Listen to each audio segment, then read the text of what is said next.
알렙루야. 안녕하세요. 전 알렙TV의 알렙 목사입니다. 오늘 이 시간은 좌로나 우로나 라는 주제로 좌파와 우파에 관한 이야기를 하려고 합니다. 요즘 한국교회가 우파와 좌파가 나누어서 싸우는 전쟁터가 되고 있잖아요. 그런데 막상 사람들하고 이야기를 해보면 자기가 좌파인지 자기가 우파인지 제대로 알지 못하는 사람들도 많고, 그냥 단지 이 사람을 지지하고 이 사람을 지지하지 않으면 자신의 사상 정체성이 드러난다라고만 생각을 해요. 그러다 보니까 쓸데없는 곳에 자꾸 좌파 우파 이야기를 많이 하게 되고, 그로 인해 교회가 계속해서 분쟁 가운데 있는 것 같습니다. 그래서 이 시간에는 역사적으로나 이런 건 엄청나게 깊은 이야기겠지만 그냥 간단하게 좌파와 우파가 뭔지에 관해서 한번 설명을 해 드리려고 합니다. 제가 사상 전문가도 아니기 때문에 제가 말하는 게 다 맞는 건 아닐 거예요.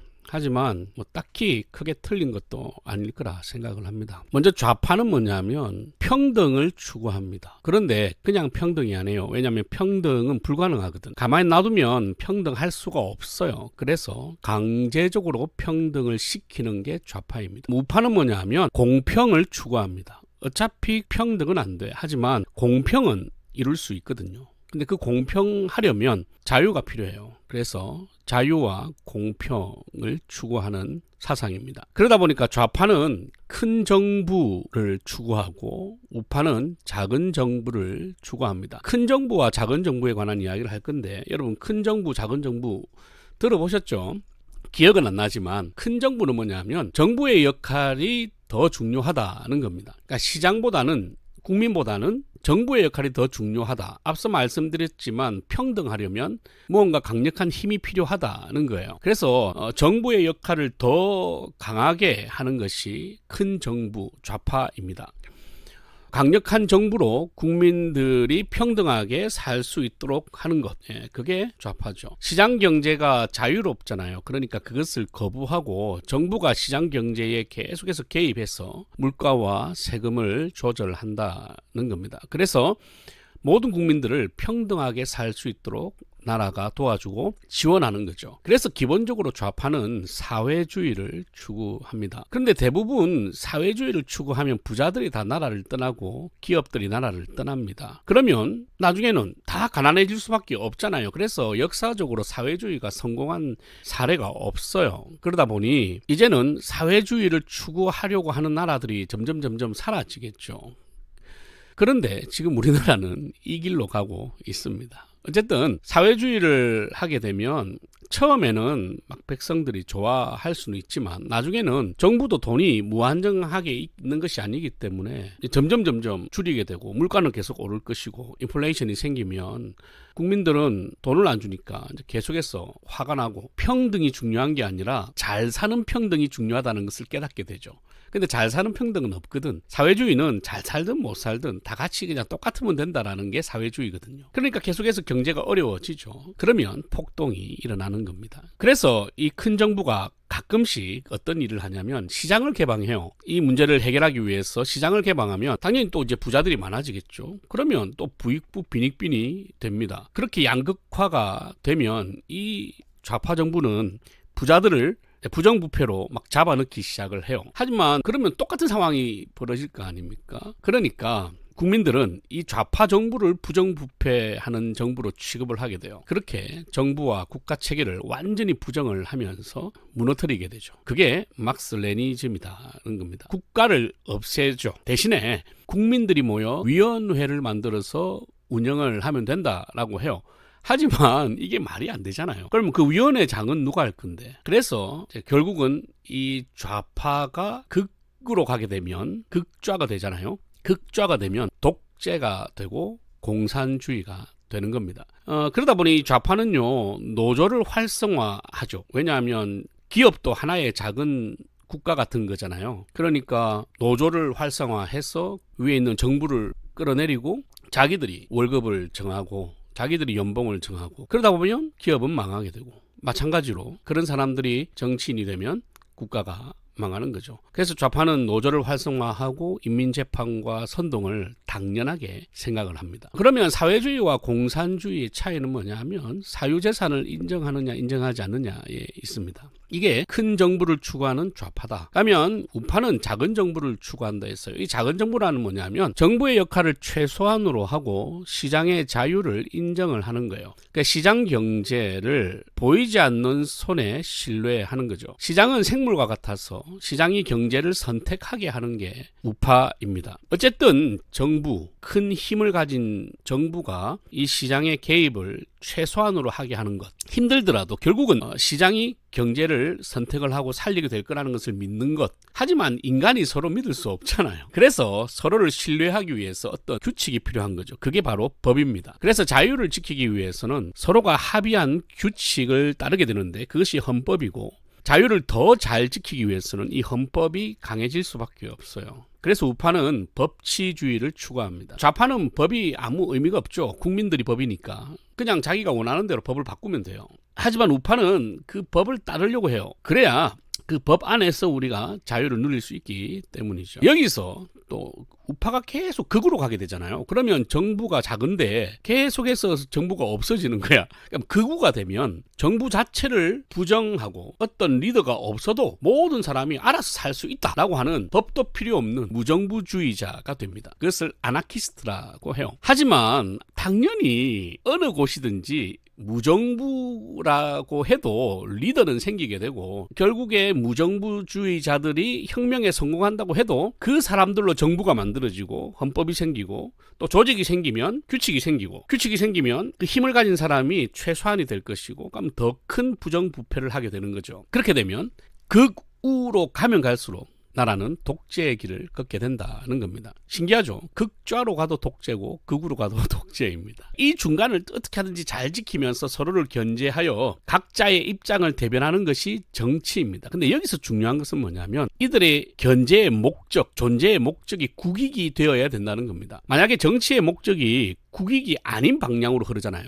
그러면 그때는 우파가 정권을 잡든지 좌파가 정권을 잡든지 나라는 무조건 망해요. 이거는 무조건 망합니다. 미국이 망하지 않는 이유가 뭘까? 가만히 생각해 보면 바이든은 거의 뭐 좌쪽에서도 완전히 좌쪽에 가깝잖아요. 그리고 트럼프는 어쨌든 우쪽인데 많이 우쪽에 가깝지 않습니까? 극우까지는 아니더라도. 그러면 이런 사람들이 정권을 잡고 이 양극화 시대의 싸움을 함에도 불구하고 미국이 망하지 않는 이유는 뭐냐면 국익이 우선이기 때문입니다.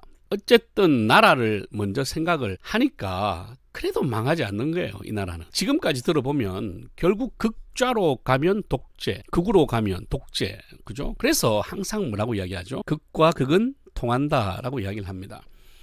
그러면 한 나라가 극으로 가는지 알 수 있는 방법은 없냐? 딱 하나가 있죠. 뭐냐면 한쪽이 다른 쪽을 극으로 선동하잖아요. 그러면 그 선동하는 쪽이 극으로 가고 있다는 증거예요. 왜냐하면 내가 극으로 가려면 다른 쪽도 이미 극이어야 하기 때문이죠. 그래야 내가 극으로 갈 수 있는 명분이 생기는 거야. 즉 뭐냐면 우파가 좌파를 극좌로 선동하잖아요. 그러면 이 우파는 무정부 독재로 지금 가고 있는 중인 거야. 근데 만약에 좌파가 우파를 극으로 선동하잖아요. 그러면 이 좌파는 지금 사회주의에서 넘어가서 이제 공산주의 독재로 가고 있다는 뜻이에요. 이거는 부정할 수가 없는 거죠. 물론 그 사이에 중도라는 게 있죠. 이거는 좌파도 아니고 우파도 아닌 것이 중도다 아니에요. 나는 좌파도 아니고 나는 우파도 아니야. 이렇게 이야기하는 인간은 무조건 둘 중 하나예요. 좌파든 우파든. 여러분 중도라는 건 뭐냐면 정부는 필요해. 하지만 지금 노동자들이 요즘 시대에 너무 힘든 것 같아.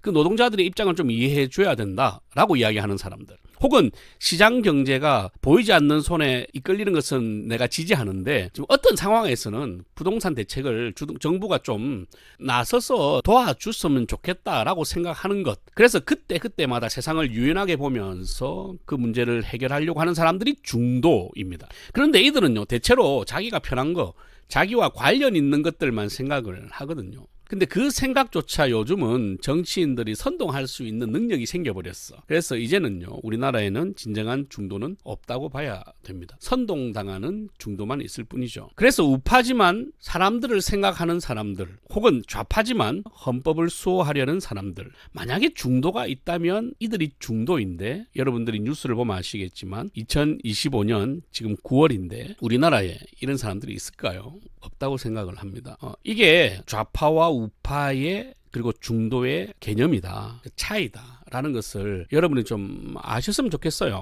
잘 모르시는 것 같아요. 아시는 분들도 많이 있겠지만, 그러니까 함부로 극우, 함부로 극좌라고 이야기하면 안 돼요. 제가 이제 여기에 관해서는 좀 더 디테일하게 나중에 설명을 하고 영상을 남길 생각인데, 혹시나 이 좌파와 우파, 프랑스 혁명부터 찾고 싶으시면 유튜브 같은 데 찾으면 많이 나오니까 거기서 찾아보시고, 궁금한 거는 그쪽에서 댓글을 달아가지고 물어보시면 전문가들이 댓글을 달아주지 않을까 생각합니다. 그냥 이 좌파 우파로 싸우고 있는 한국 교회가 너무 안타깝기도 하고 해서 이런 영상을 하나 이제 남겨보는 거고요.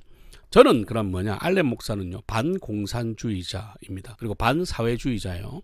반마르크스주의자입니다. 저는 반PC주의자입니다. 저는 반테러주의자입니다. 저는 반주체사상주의자입니다. 저는 공산주의를 반대해요. 사회주의를 반대하고 마르크스주의를 반대합니다. PC주의를 반대합니다. 테러주의를 반대합니다. 주체사상을 반대합니다. 저는 성경을 믿고 있고 성경만이 진리이고 성경만이 구원의 길임을 믿는 기독교인이에요. 제가 정당을 지지하는 근거도 성경이고 제가 정치인을 지지하는 근거도 성경입니다. 성경에 위배되지 않고 성경을 부정하지 않는 것이 저한테는 기준이에요. 그래서 중국과 북한은 우리가 사랑하고 복음으로 선교해야 하는 대상이지만, 중공과 북괴는 우리나라의 주적이고 자유대한민국의 주적이고, 그 사상 자체도 성경을 대립하고 성경을 반대하고 성경을 박해하고 성경을 부정하기 때문에 저는 교회의 대적이라고 생각을 합니다. 그래서 저는 이것들을 추정하는 행위는 성경을 부정하는 것이기 때문에 반대합니다. 누군가가 저를 계속 좌파다라고 하시기 때문에 제가 이런 이야기를 하는 거예요.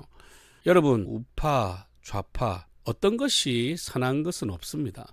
여러분, 정치는 생물이에요. 선과 악이 아닙니다. 그리고 전쟁도 생물이에요. 그것도 선과 악이 아니에요. 그 상황과 그 시대를 하나님의 말씀으로 그리고 하나님의 관점으로 읽어내는 게 중요한 거지. 지금 우리나라가 어떤 방향으로 가고 있는지 여러분이 한번 잘 생각해 보시고, 좌파와 우파 이야기를 들었으니까 우리나라가 지금 앞으로 어떻게 갈 것이다 한번 생각을 해보세요. 그리고 이것이 누구 잘못이다 라기보다는 한국교회가 지금 이 시대를 놓고 우리가 어떻게 기도해야 하는지, 어떻게 서로 사랑하고 복음을 전해야 하는지, 거기에 좀 더 초점을 맞추어서 교회가 복음을 전하는 구원의 방주가 되었으면 좋겠습니다. 제 생각에는 앞으로 더 많이 오랜 기간 동안 좌파와 우파로 한국교회가 쪼개질 것 같아요. 그거는 피할 수 없는 것 같습니다. 그러나 제 바람은 빨리 이 전쟁에서 그치고 어쨌든 이 나라에서 교회만큼은 서로 사랑하는 하나님의 나라가 되었으면 좋겠습니다. 이게 알렌 목사의 바람입니다. 혹시 반대하시면 반대한다고 댓글을 남기든지 구독을 취소하시든지 하시면 돼요. 어쨌든 저의 이 영상의 목적은 좌파와 우파, 여러분들이 막 쓰고 있는 그게 개념이 무엇인지에 대해서 한 번쯤은 더 알고 있더라도 생각해보라 하는 의미에서 남긴 거니까 제발 이제 싸움을 멈추고 서로 사랑하는 교회가 되었으면 좋겠습니다. 할렐루야.